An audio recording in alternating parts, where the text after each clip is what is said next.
We are Frank and Daphne, two not-so-young retirees from Canada who developed a love for cycle touring fairly late in life.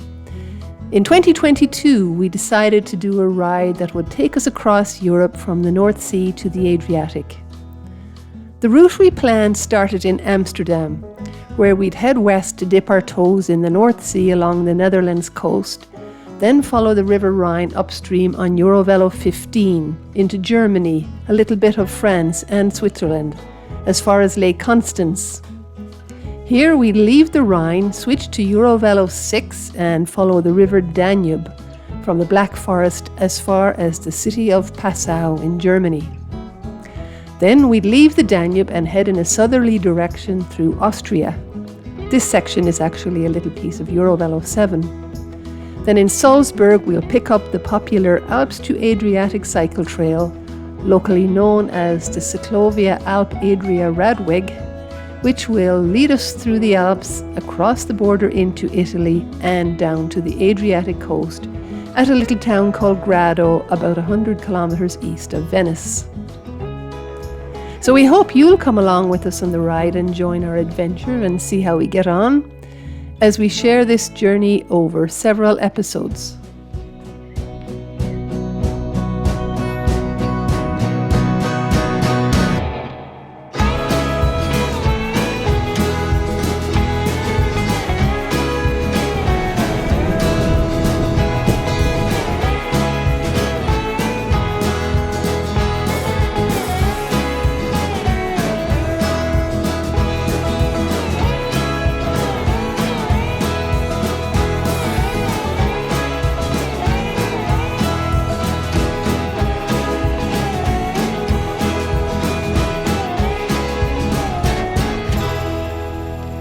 Thanks for joining us here in the south of Austria as we continue along the Alpe Adria cycle trail for a few of the most spectacular days of our whole tour.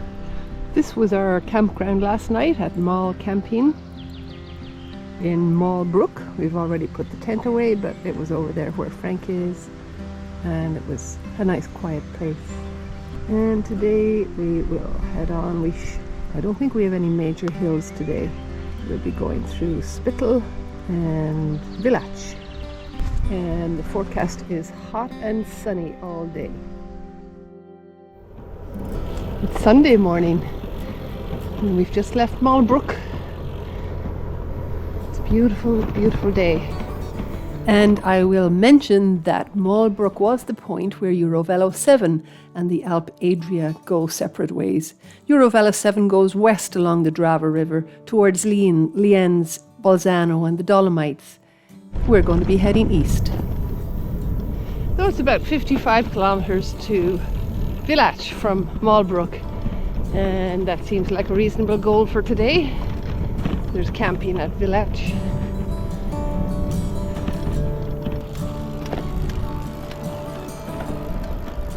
It's really quite interesting to see how far we've come through the Alps with relatively low effort thanks to that tower and rail tunnel.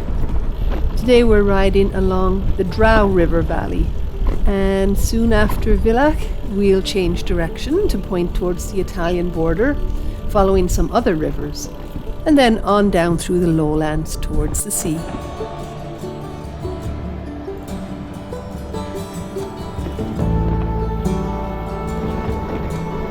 We just talked to those riders who went by, and they'd been to Calgary and they'd been skiing at Kicking Horse. We just had coffee and sandwich here in Spittal. It's very quiet today, being Sunday.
the Drava was already quite a big river here.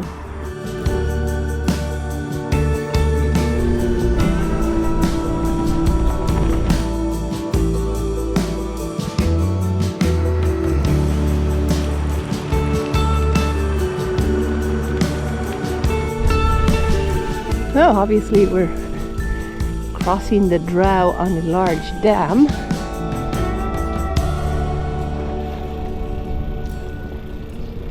Temperatures got up over 30 degrees today, and as we sat in the shade taking a break by this ferry dock, we enjoyed watching these Sunday afternoon day riders load up their e-bikes. E-bikes are hugely popular here in Europe.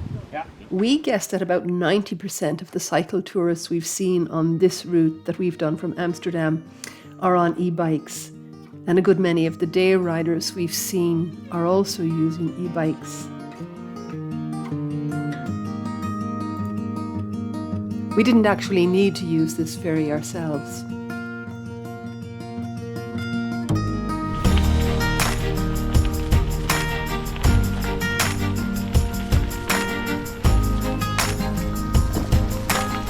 The path along the Drava today was very pleasant and pretty flat, so fortunately we didn't have to exert ourselves too much in the heat.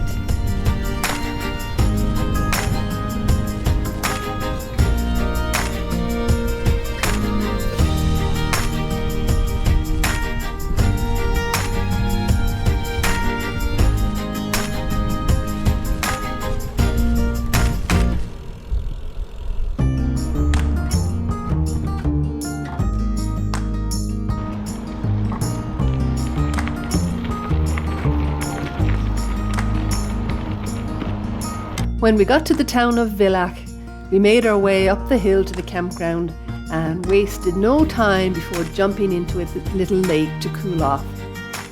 It was still 32 degrees at 7 p.m.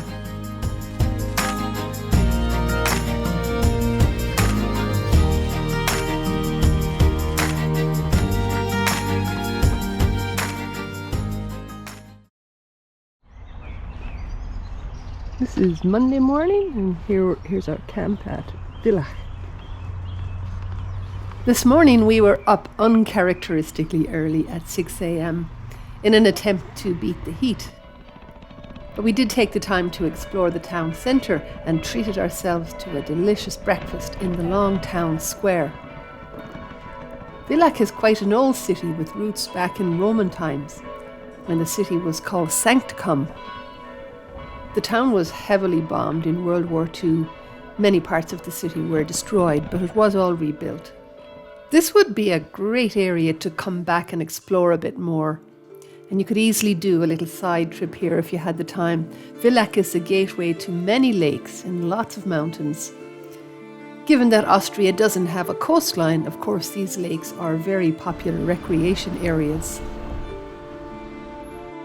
Just outside Villach, we cross the Drava and say farewell to it as we meet another river, the Gale, and then continue southwest and head for Italy.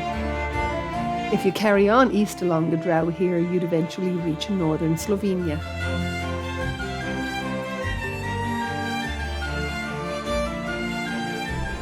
So we're on day 5 of our Alps to Adriatic route. We just left Villach. Next stop will be Arnoldstein, and we just had a fabulous breakfast in the old town in Villach. Eggs Benedict. It's going to be another hot one. Maybe not as hot as yesterday, but up in the high 20s, maybe 30.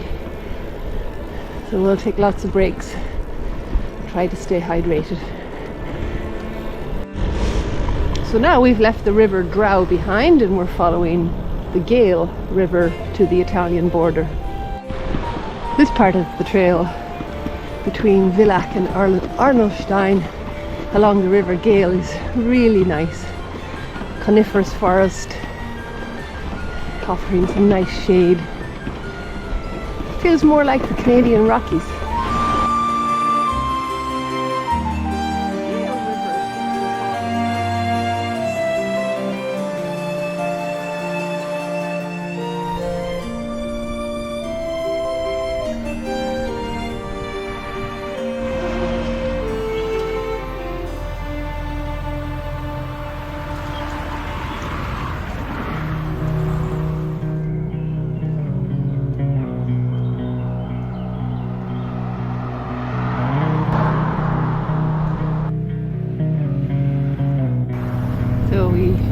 just left Arnoldstein and Frank's handlebar bike computer is reading 40 degrees. Now that's probably an elevated reading, but still, I'd say it's 35. Fortunately, there's a little breeze which helps. But we have a hotel waiting at the end of the day today. Country number 7, if we count the Czech Republic, which we didn't technically cycle into.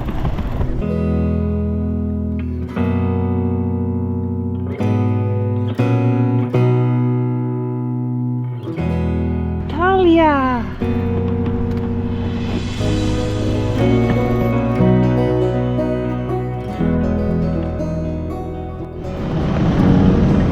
Just hit a short spot of construction, so we have to do a small detour up the hill.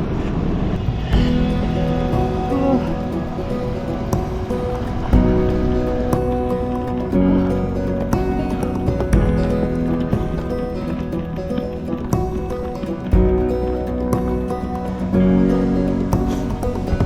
Okay, sounds like there's a blockage ahead.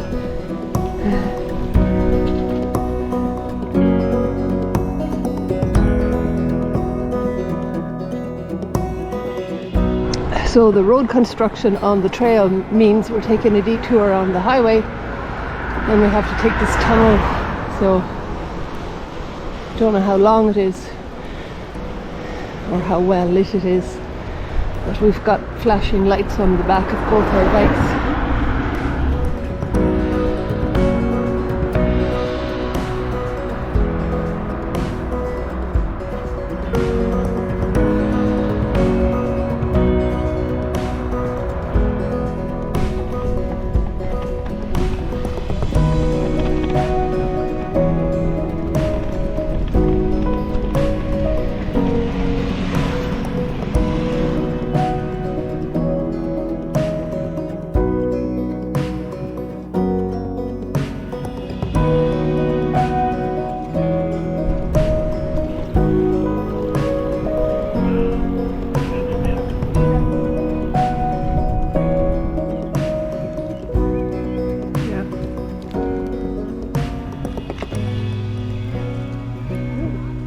Guys are riding to Slovenia.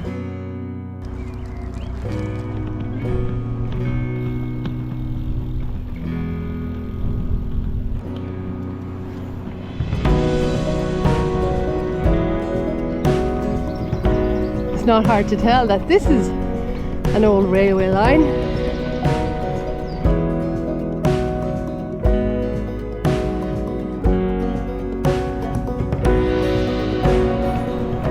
The climbing since the Italian border has just been slow and steady. It hasn't been that hard for the most part. And the grade here is rail grade, so very gentle.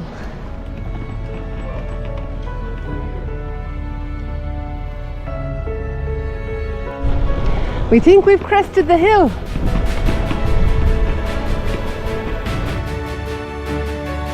It's all downhill to the sea now. Woo-hoo! Well, we might have a few hills, but all major climbs are behind us.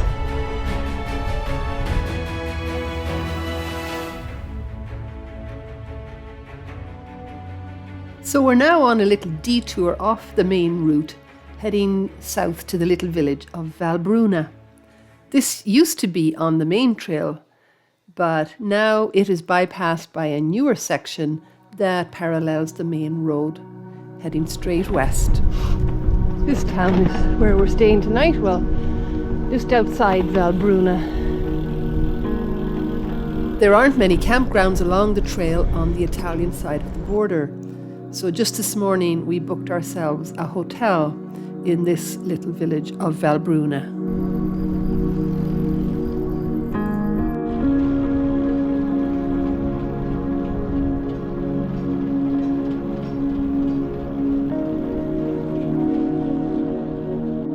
This this is where we get to spend the night.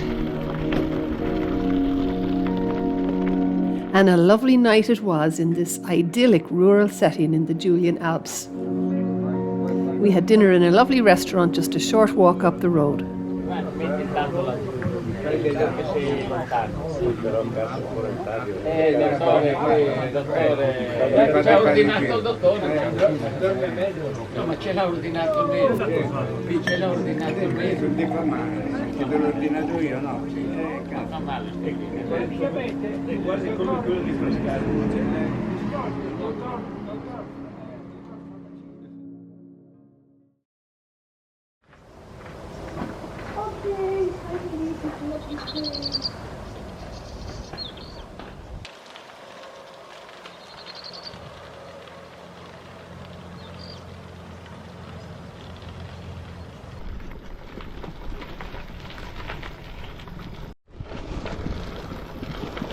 This hotel was just delightful. It was a treat in the country with this view. And now we're heading back to the main trail again, and we'll be riding to Venzone today. I think even if you're not staying in this little side valley, it's still worth the small detour through Valbruna, as it's such a pretty spot. This is where we had dinner last night. Simple as that. We're back on the Cyclovia Alpe Adria.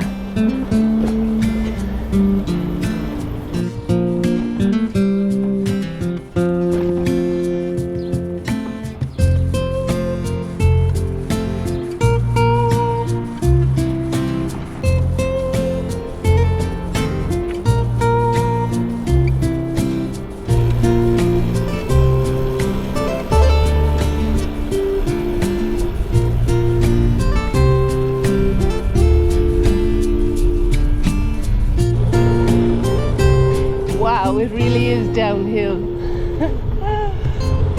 and smooth.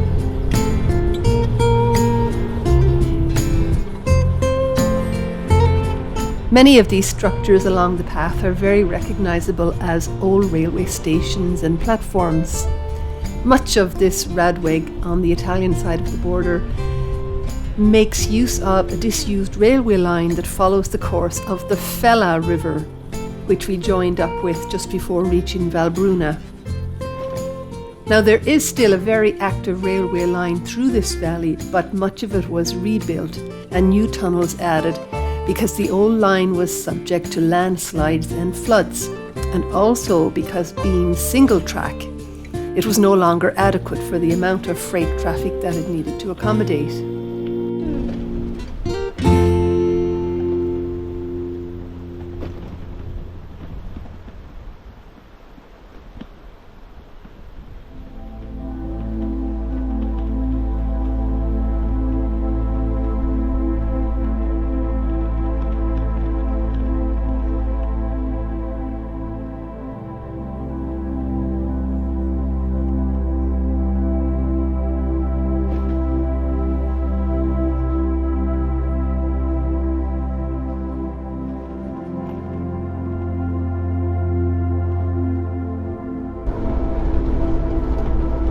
This trail is like a dream. The old railway line that we're on here had so many tunnels and viaducts and bridges, many of them with great scenic interest, and it ran through all the towns along the river. So it's great to see the efforts that have been put into converting it into this amazing cycle trail.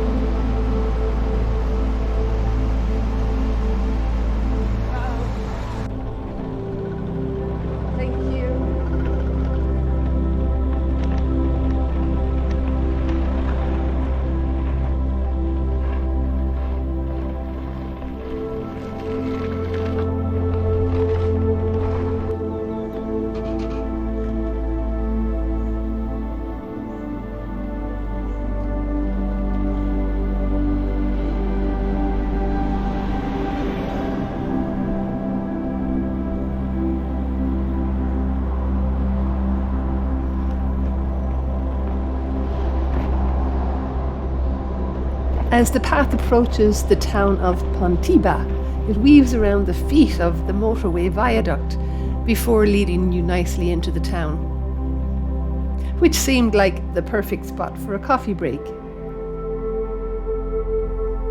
Pontebba, I learned, used to mark the border between Italy and the Austro-Hungarian Empire prior to World War I.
Another forgotten train station, Pietra Tagliata.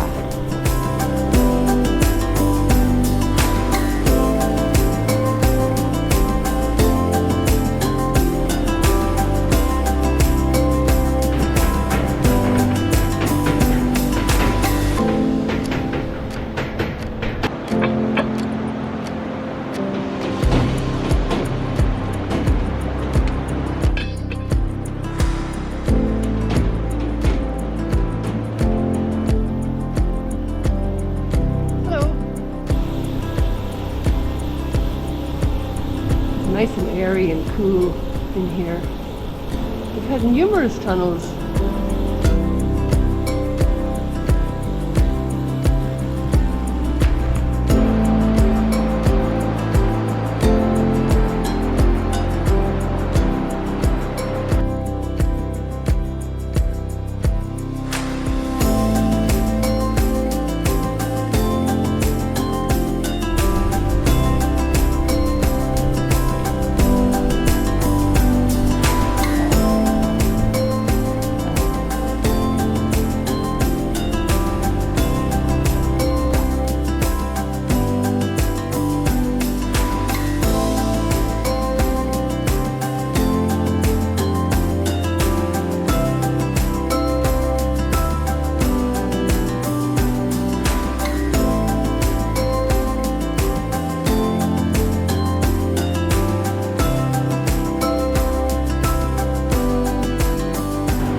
amazing.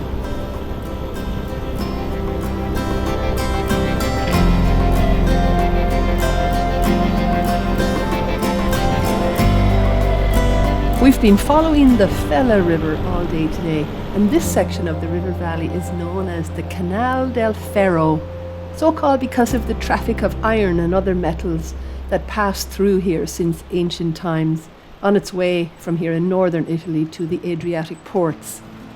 And right here, the valley narrows to a bottleneck just north of the community of Chiusaforte.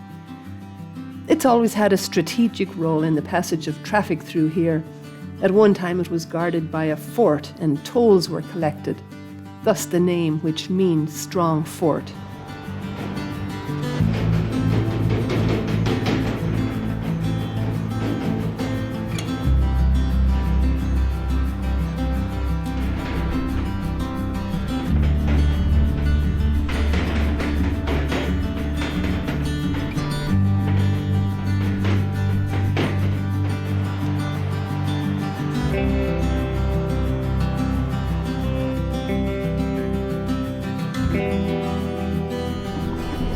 Ah, the old railway station is a cafe now.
Windy one.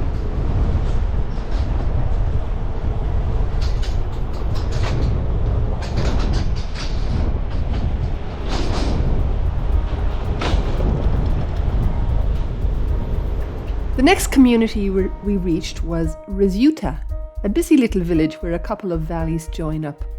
And we had a late pasta lunch there in an old-fashioned general store cum cafe before heading on down the valley towards Venzone.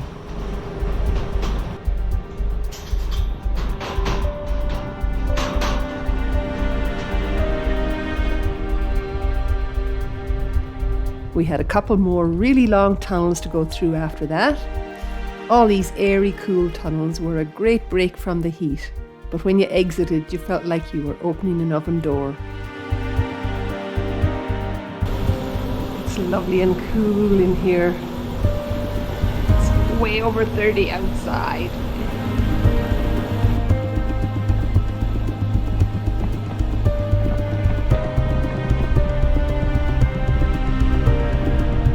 The cycle path ended at the old station at Moggio, and the official route took us on to the road.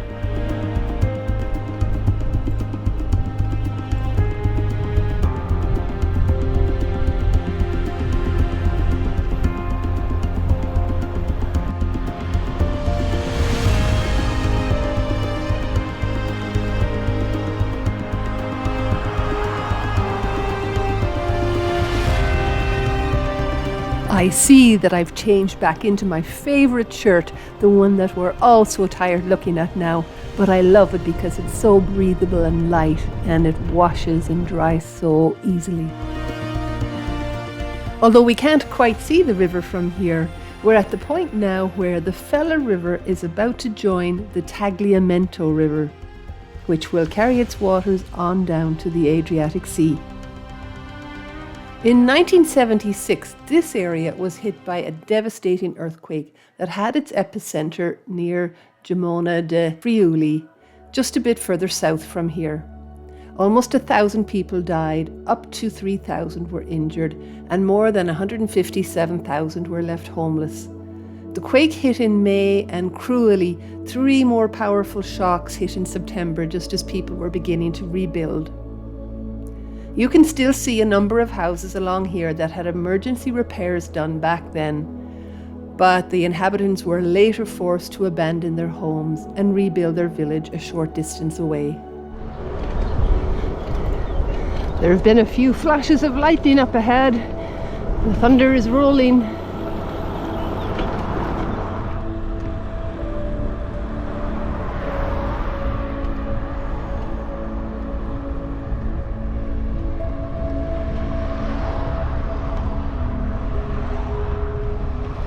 So after a beautiful 57-kilometre ride today, we arrived in the fortified medieval town of Venzone.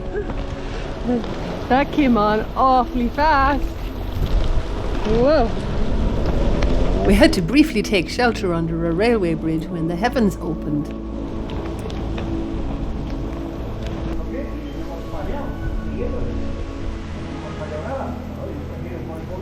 We did take time to explore this unique town and learn of its history, some of it in the not-so-distant past. Venzone had been declared a national monument in 1965 by the Italian government, but in 1976 it was one of the towns totally devastated by the earthquake. But in a remarkable show of resilience and determination by its people, the town made the decision to rebuild and restore the town completely to exactly as it had been before the quake, with support from various levels of government. Over about a decade, the painstaking process of rebuilding stone by stone, as authentically as possible, brought the town back to what we see today. There is a museum in the town that documents this extraordinary journey that the town went through and allows you to see why Venzone and the other Friuli communities that rose up from this disaster are viewed internationally as a model for artistic and architectural restoration.